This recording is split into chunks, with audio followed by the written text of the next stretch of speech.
would just stamp you down, he said. There's no need to throw the fire out.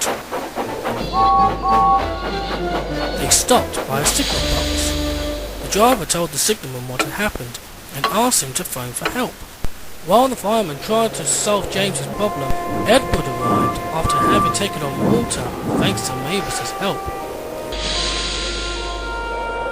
Can you help me to the water tower, please? James pleaded to Edward. I'm sorry, James, cried Edward, but I'm running late as it is. And besides, you didn't help me when I asked for it. Edward puffed away, while James felt ashamed. When the driver returned, the fireman explained to him and James what had happened. Basically, James's water tank has run dry, He said. This has made James's boiler very hot, and has basically melted the water away.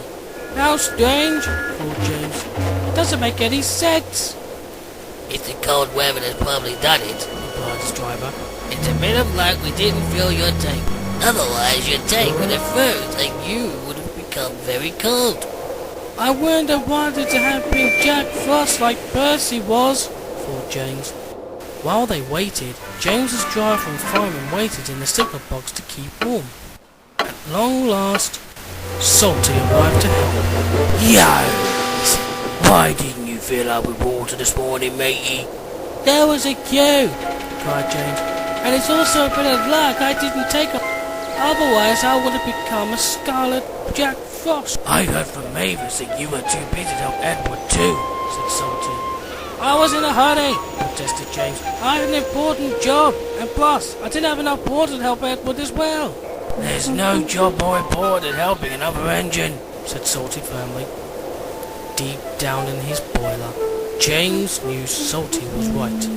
Now I'm going to get you to a water tower so you can continue with your work, said Salty. Ha! Rescued by a diesel, snorted James. It's disgusting. I won't go. Fine, snapped Salty. I'll leave you to freeze, matey. You're not the only engine in trouble with this weather. James then changed his mind, because now that his fire was down, his boiler was cooling, and he could feel the icy wind. Thanks to Salty, James's water tank was soon filled and he was back on his way. On the way, James saw that Diesel had broken down and blocked James's line. He's so devious now being clapped out, teased James. Remember what Salty said, reminded his driver. No job is more important than helping another engine. And even Diesel is an engine, added James. Don't worry, Diesel. I'll push you to the repair yard.